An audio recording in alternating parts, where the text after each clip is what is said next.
Buen día a todos los oyentes, mi nombre es Daniel Panqueva y para mí es un placer presentarles una nueva emisión de este programa. El día de hoy hablaremos sobre la desigualdad social que hay en el país, un tema que nos involucra a todos los colombianos. Quisiera saludar a Miguel Ángel Ruiz, Juan Benjumea y a María Fernanda, en la mesa de trabajo que el día de hoy nos va a ayudar a entender un poco más el tema. Hola María, ¿cómo vas? Hola Daniel, ¿cómo estás? Y un saludo a toda la mesa de trabajo. Les voy a contextualizar un poco sobre cómo mencionaba antes Daniel la desigualdad social, y es que un gran porcentaje de la población colombiana da por hecho que el mayor problema que acarrea nuestro país y perjudica socialmente al mismo es el desempleo. Para sorpresa de todos, esto no es la única razón por la cual el deterioro social es tan amplio. Les quiero recordar que este país está estratificado, una estructura que lo único que hace es aumentar el índice de intolerancia entre la sociedad. A los oyentes les quiero recordar con palabras textuales de William Ospina, en uno de sus libros que me gusta mucho, Pa' que se acabe la vaina, y dice él: ¿cómo puede crecer un país sin intolerancia y resentimiento? Un país donde los hijos del amor son proscritos y considerados ciudadanos de la segunda categoría. Quisimos preguntar a los colombianos: ¿usted piensa que la diferencia de estratos causa desigualdad social? ¿Por qué? Sí, porque vamos a tener una gran diferencia en lo que es entre rico y pobre, porque siempre vamos a tener un roce toda la vida, todos los años siempre va a haber siempre esa desigualdad por educación, economía, por estrato social que cada uno tiene en este mundo. Pues el pobre puede seguir adelante con su vida, salir con sus proyectos de vida, mientras que el rico ya tiene algo asegurado en toda su vida. Por eso es que nunca nos vamos a entender con la gente de estrato alto ni con la gente de estrato bajo. Hola, sí, yo pienso que sí puede haber desigualdad porque vivimos ahorita en una sociedad donde los ricos o tanto pobres podemos obtener el mismo estrato con dedicación y lucha. También podemos, pues la desigualdad por la educación o por lo laboral. Hay muchas personas que se creen más que nadie, entonces no es el hecho, y ahí se concentran los roces, entonces es eso. Sí, porque vivimos en un tiempo de capitalismo salvaje donde las personas están divididas entre pobres y ricos. Esto genera diferencias en la situación de educación y laboral. Muchas gracias. Es evidente que los colombianos consideran que la estratificación nos está sesgando como sociedad. María, ¿qué considera usted que puede hacerse para mitigar las diferencias sociales que nacen de la estratificación? Bueno, Dani, yo creo que si todos los colombianos tienen igualdad de condiciones en lo que respecta a salud, educación, por supuesto transporte, las brechas sociales entre estratos no se verían tan demarcadas. Es claro que bajo un sistema económico como este, unos ganan más que otros. Pero si todos tenemos las herramientas básicas cubiertas para elegir de tanto que queremos ganar, podríamos asegurarnos una sociedad más equitativa. Escuchemos la siguiente entrevista que nos va a contextualizar un poco más Daniel y mesa de trabajo. Doctora Sandra, muchas gracias por compartir con nosotros, que tenga un feliz día. Esta entrevista es para introducir a la gente desde un punto de vista un poco más crítico y político y quizás social, como el que usted maneja. Entonces, permítame preguntarle que, ¿cree usted equitativo que el pueblo colombiano se encuentre estratificado para separarlo según su ingreso mensual, monetariamente hablando? ¿Cree que es necesario que separen ricos de pobres? Desde el punto de vista crítico, es viable que el Estado colombiano efectúe una ponderación por estratificación a efectos de cumplir dos funciones. Una sería, como dice la Constitución en el artículo 95, que todo ciudadano debe contribuir al financiamiento de los gastos e inversiones del Estado. La otra sería el brindar a los nacionales la asistencia y el apoyo en las diferentes propuestas sociales que puede ayudar a la población vulnerable. ¿Usted considera prejuiciosas las brechas sociales? Si bien es cierto, la idea no me parece descabellada, de acuerdo con estudios e investigaciones que se han hecho a nivel psicológico y a nivel de trabajo social, Este cambio sí generaría un mayor estigmatismo y a su vez presentaría problemas de convivencia social, dado las costumbres que nosotros tenemos, hábitos culturales y económicos. En ese orden de ideas, doctora, ¿usted considera apropiado lo que en algún momento planteó el alcalde mayor de Bogotá, Gustavo Petro, no sé si bien lo recuerda, cuando él mencionaba que para generar integración social se deberían trasladar las personas de estrato 0 y 1 a convivir en el norte con gente de estrato 5 y 6, pero pues se mantendría como el margen de impuestos para ambos? Entonces, si se integra la gente de estrato 1 y 0 en el estrato 6, pues los de estrato 1 vivirían en estrato 6, pero pagarían lo que pagaría estrato 1. ¿Qué considera o considera esto pertinente? ¿Considera esto igualdad? Le reitero que desde el punto de vista social, esto podría generar un sinnúmero de problemas debido a nuestra cultura, a nuestra educación, a nuestro modo de vivir. Y desde el punto de vista legal, se violarían los principios del estatuto tributario, en razón a que la tasación de impuestos se debe efectuar conforme al estudio socioeconómico. Doctora, ya que estamos hablando del alcalde mayor Gustavo Petro, me parece pertinente hacerle la siguiente pregunta, y es saber si usted considera que la igualdad e integración social que propone nuestro alcalde, como ya le mencioné, la cual evidentemente él no aplica porque claramente no conviviría con la gente de otro estrato o no se iría a un estrato inferior a convivir con la gente, ¿usted cree que es perjudicial para los colombianos o que eso crea diferencias mucho más demarcadas de lo que ya están?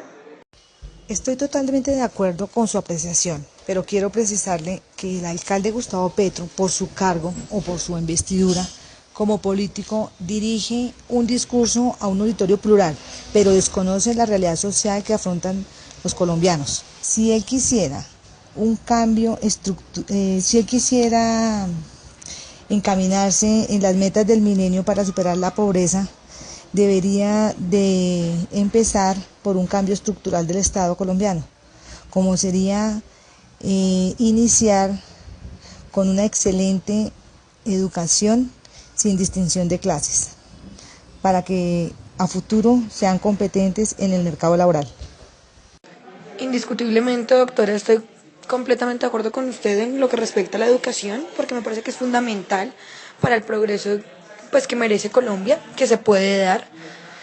Doctora, pues procediendo con esta importante entrevista, considero pertinente hablar de los subsidios, y no para tocarlo muy a fondo, sino para que me comente usted qué considera, digamos, en lo que respecta a por qué la gente de estratos bajos carece tanto de los subsidios.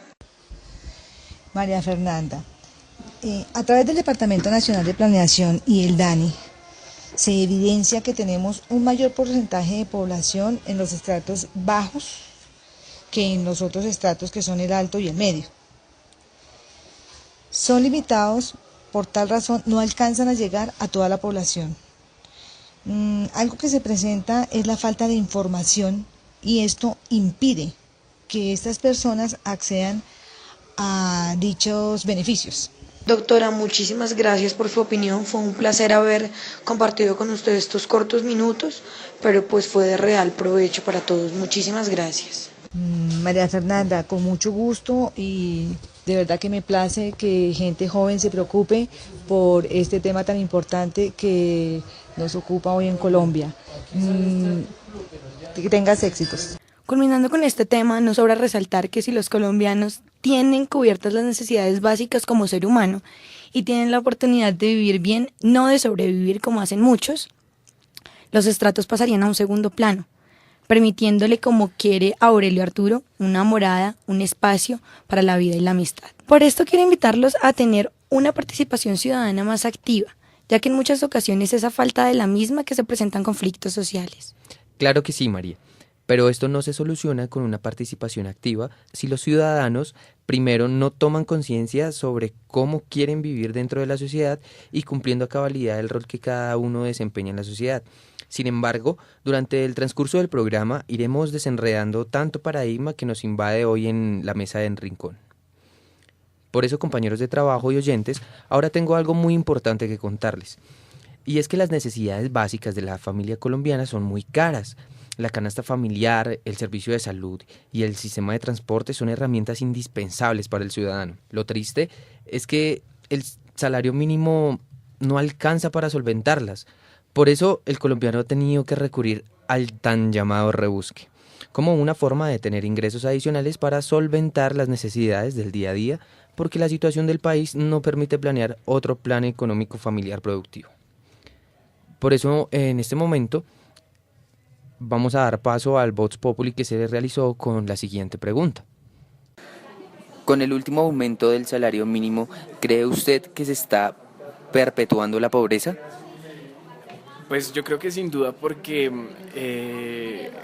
el incremento del salario mínimo que no supera el 4% y que no supera los 20.000 pesos es una vergüenza cuando en ese mismo sentido se incrementan los precios de la canasta familiar, por ejemplo. Entonces sí se perpetúa la pobreza porque la gente creería que cuando aumenta el salario mínimo la persona que recibe este incremento tiene unos ingresos adicionales que le van a favorecer, cuando no es así, cuando de igual manera está incrementándose los precios de la canasta familiar, ahora más con el tema del precio del dólar, entonces sí se está perpetuando la pobreza. Me parece que sí se perpetúa la pobreza porque mientras los costos en arriendo, en comida, en transporte, todo aumenta pues de una manera muy, muy elevada, y mientras que los pobres, los que tienen el salario mínimo, que solamente aumenta 20.000 pesos por año, pues están afectando de una manera muy, muy importante la calidad de vida de las familias de estratos 1 y posiblemente la 2 también. Entonces, en este momento pues sí están perjudicando todas las familias de escasos recursos. Sí, porque es muy poquito lo que le aumentaron y porque todo sube mucho más. ¿Todo qué? Los alimentos, los transportes, todo. Pues yo no creo que se perpetúe. De hecho, estamos llevando un comportamiento normal. Si vas a revisar de los últimos años hacia acá, tenemos un comportamiento normal de aumento salarial para los empleados. Lo que sucede es que en un país no se puede modificar el aumento salarial en una gran proporción, porque entonces se desestabilizaría todo el sistema económico. Creería yo que si hay una intención por subir mucho más el salario mínimo, el Estado tendría que aplicar muchas cosas y no lo podría hacer, tendría que hacerlo muy gradualmente. Entonces el perpetuar, cuando tú me hablas de perpetuar, yo te diría, sí, vamos para allá y seguimos en este mismo orden. De hecho, si tú miras de los últimos 10 años, este es el aumento más grande que hemos tenido en los últimos 10 años. Entonces, pues sí, estamos en este sistema y estamos perpetuos. Es un sistema del cual no podemos salirnos y es un sistema perverso del cual en nuestro sistema capitalista en el que estamos sumergidos no podemos salir. Y si salimos, entonces crearíamos un caos económico en el país. Entonces, creería yo que pues, el ideal sí es llegar a un sueldo ideal para todos los ciudadanos, pero la pregunta es cómo llegar a él. Hay que llegar haciendo nuevas estrategias económicas y cambiando de pronto nuestro sistema económico. El salario mínimo no cubre las necesidades básicas del colombiano. Por ende, le pregunto a Miguel, ¿debería encargarse el Estado de suplir esas necesidades básicas tan necesarias para la familia colombiana? Sí, es un deber constitucional del Estado y de cierta manera lo hace. Pero falta mucho en ese camino hacia una educación y salud gratuita para los colombianos.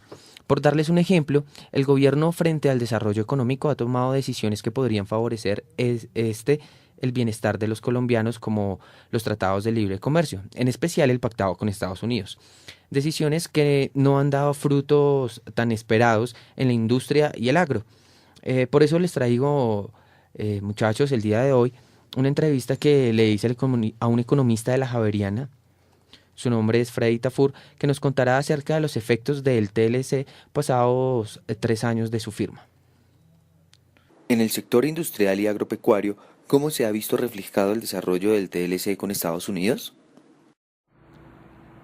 Bueno, para contestar tu primera pregunta, según estudio presentado en Bogotá, el déficit de la balanza comercial agrícola de Colombia, excluidas flores, café y banano, que son los principales productos de exportación del campo, creció el 300% tras los 2 primeros años de vigencia del TLC, lo cual aquí en el país fue una situación desalentadora, fue calificada como una situación desfavorable y desalentadora.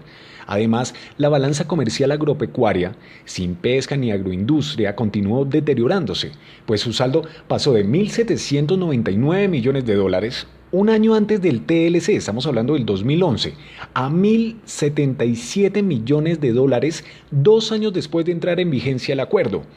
En el transcurso de los 2 primeros años del TLC, obviamente, el sector agropecuario, a pesar de haber logrado aumentar las exportaciones a Estados Unidos, que subieron de 23 a 34 millones de dólares aproximadamente, tuvo un resultado desfavorable en la balanza debido al incremento de las importaciones, las cuales fueron superiores en valor. De esta forma, durante el primer año del TLC, se importaron desde Estados Unidos 347 millones de dólares en productos agropecuarios, valor que aumentó en 710 millones de dólares para el segundo periodo, cuando alcanzaron un total aproximado de unos 1.057, 1.060 millones de dólares. ¿Sí? Entonces, para esto en el país ha sido algo visto de forma desalentadora. Este panorama deja un riesgo a la producción de alimentos como el arroz, lactosueros, carne de pollo y trigo. Por ejemplo, las importaciones colombianas de arroz crecieron un 861%, al pasar de 11.5 millones de dólares en 2009 a 111 millones de dólares en 2014. Sí, esto se agregó en un estudio que se realizó para este mismo año, 2014. Bueno, estábamos hablando del año pasado. Las importaciones de estos productos obviamente están generando pérdidas a la agricultura, por lo que considero necesario que se renegocie el TLC con Estados Unidos. ¿Considera que la negociación del trabajo fue inequitativa? Bueno, sí considero que la negociación del tratado fue inequitativa. En efecto, porque mientras los Estados Unidos logró mantener buena parte de la protección a sus productos a través de la preservación de las ayudas internas a la producción, Colombia accedió a bajar la totalidad de sus aranceles en distintos plazos según el producto y a desmontar sus principales medidas de protección. Estamos hablando de medidas de protección como el Sistema Andino de Franjas de Precios y el Mecanismo de Administración de Contingentes. Además de que no se obtuvo y ni siquiera se planteó la congelación de las ayudas internas existentes en los Estados Unidos al momento de la negociación. Tampoco pudo el país lograr un sustituto adecuado de las franjas de precios como hubieran sido las salvaguardas de precios. Además de eso, mientras que los Estados Unidos excluyeron de la desgravación el azúcar, así como los productos con alto contenido de azúcar no listos para el consumo final, uno de sus productos más sensibles y a la par renglones de gran interés ofensivo para el país.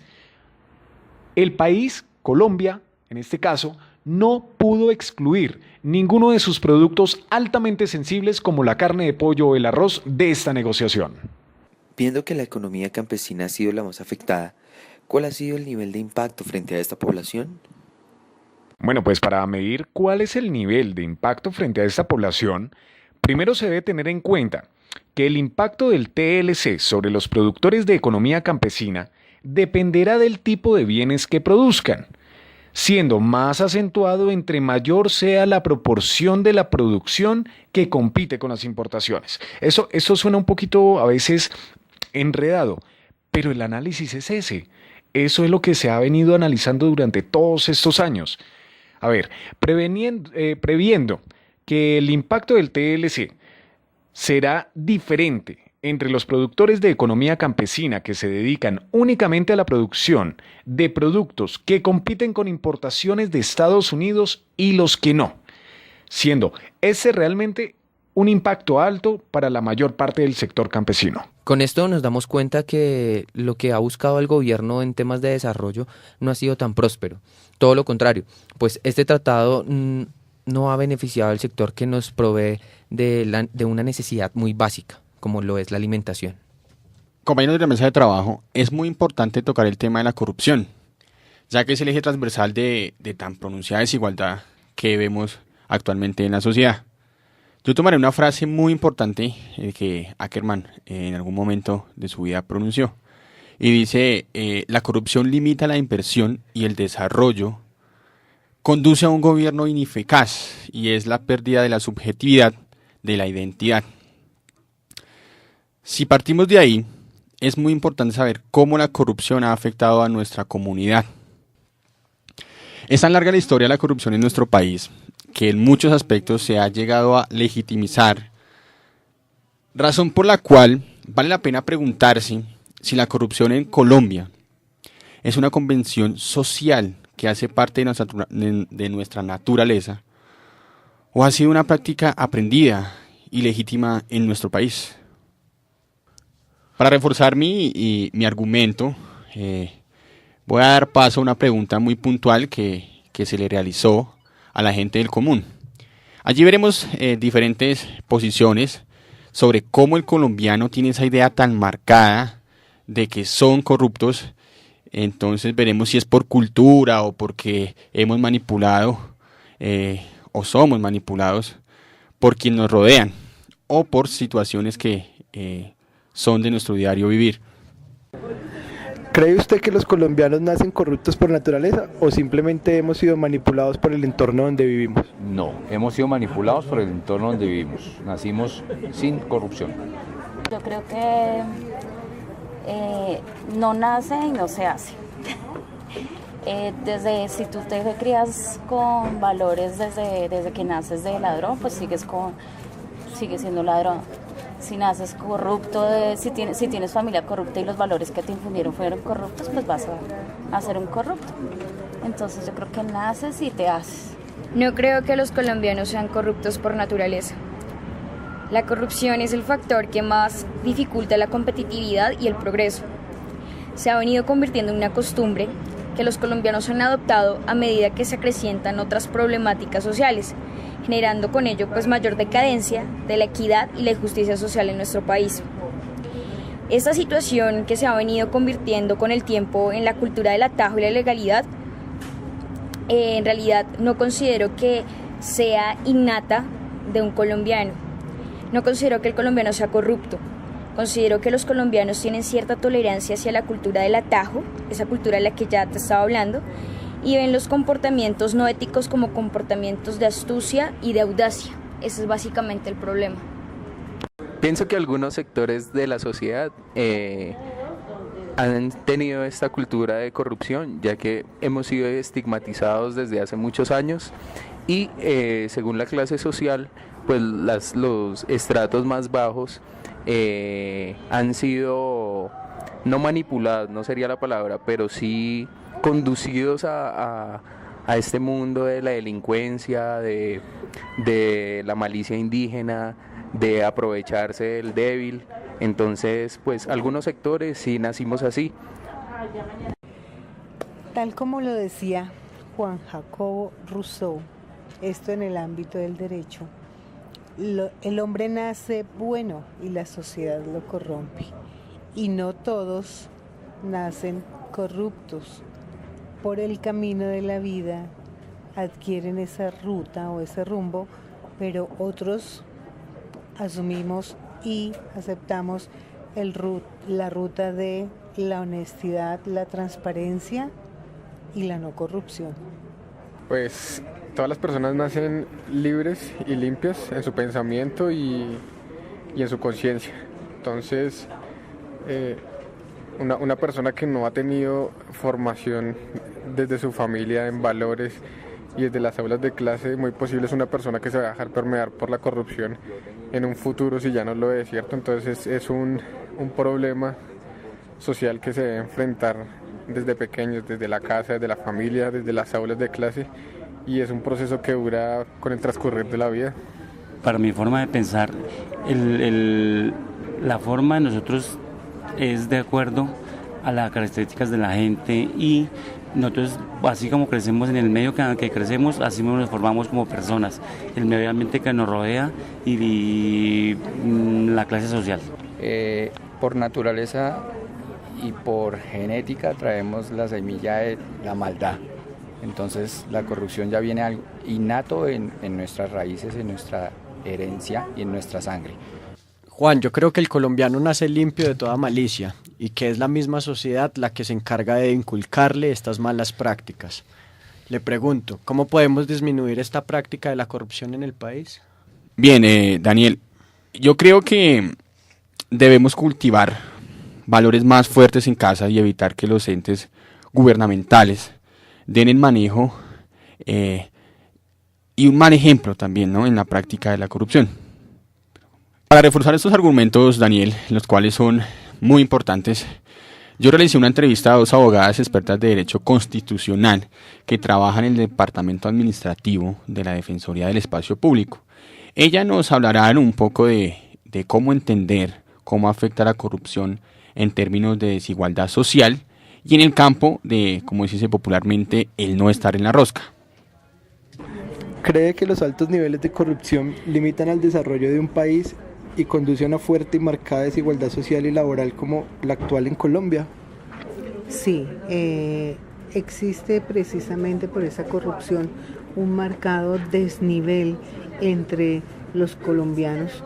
Definitivamente la corrupción hace que los recursos y otras cosas se vayan para donde no deben irse, y cada vez el país va a estar más deteriorado en su presupuesto, en su patrimonio, por cuanto no va a contar con unos recursos que están direccionándose a otras partes, a otras cuentas, a otras necesidades que no son las necesidades básicas del país y en las cuales deberían invertirse todos los recursos que infortunadamente se desvían por el tema de corrupción.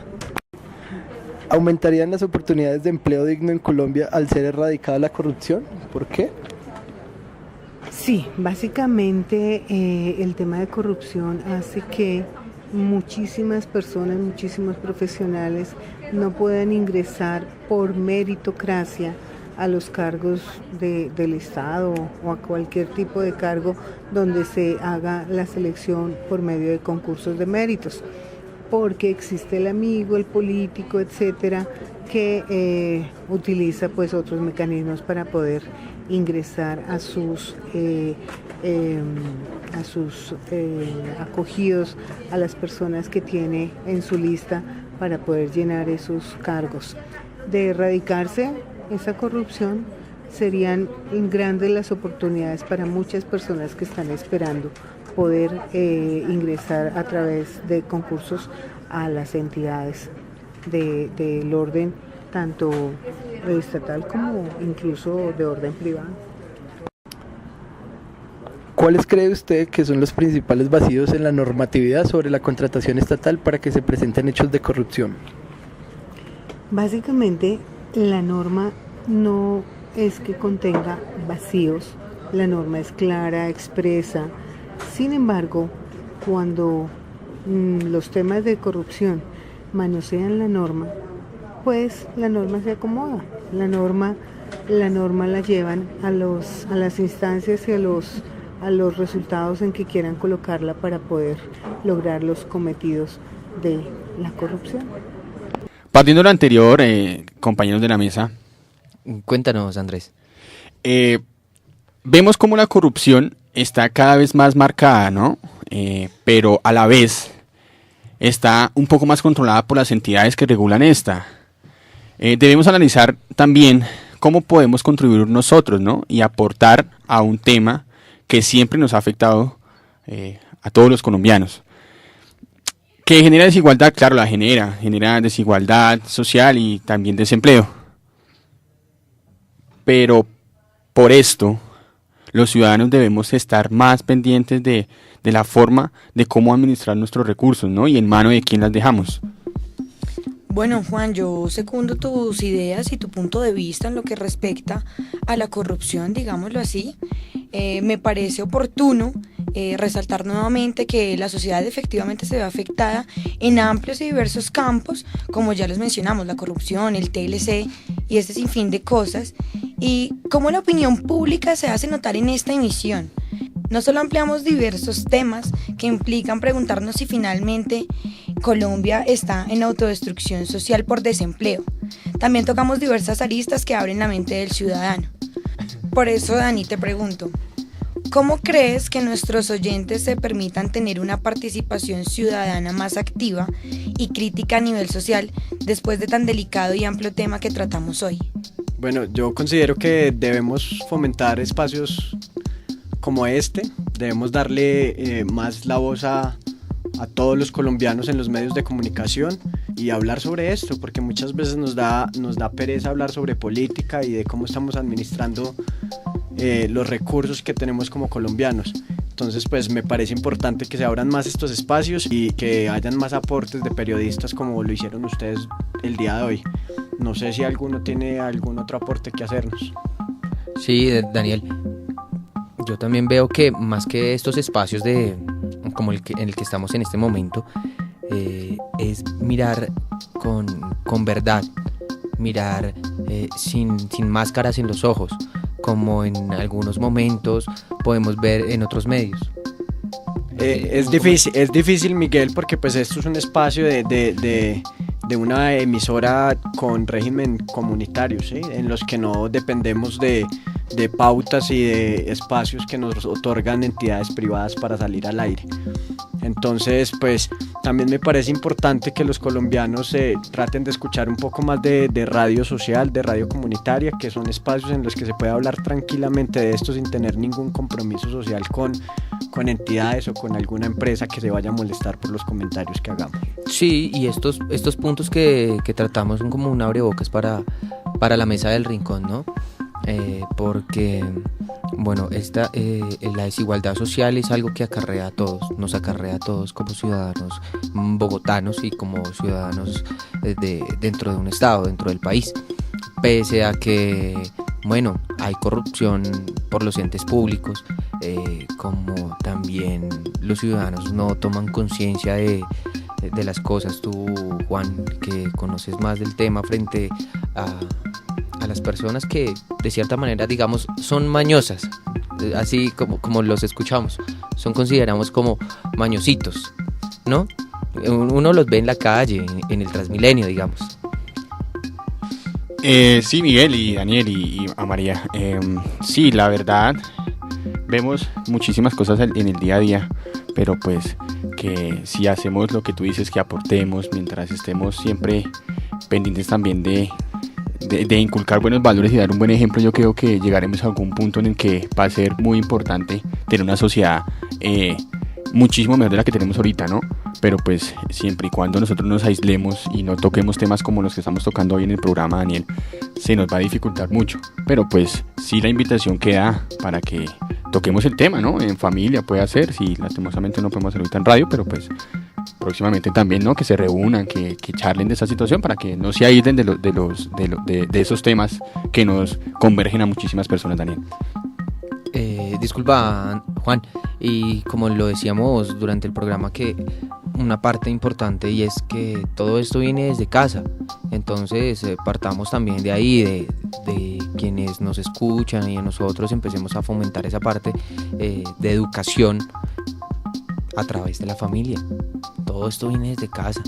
Si vemos los ejemplos que vemos hoy en día, más que la sociedad sea tan mala, digámoslo así, todo esto viene desde los papás, desde las mamás, cómo nos forman nuestras familias. Entonces, no sé, Daniel ahí que piense si esto es importante. Que ve, Daniel, sí, Miguel, eso es verdad, ¿no? Los valores que nos inculcan en casa es lo más importante, porque pues de eso es que nos están entregando la nueva sociedad. Entonces hay que aportar cosas buenas a nuestros hijos para tener un buen futuro en una comunidad. Bueno, respondiendo a la pregunta de Miguel, claro, es obvio y siempre se ha sabido que una buena educación y una buena práctica social nace desde la casa. Pero entonces Es importante recalcarle a los colombianos que este es el principio de todo y que debemos tratar de cambiar esta sociedad desde la casa. Y pues entonces, no siendo más, agradezco a toda la mesa de trabajo por haber estado el día de hoy participando en un tema tan álgido, y les agradezco por estar el día de hoy en el programa y espero contar con ustedes en una próxima oportunidad.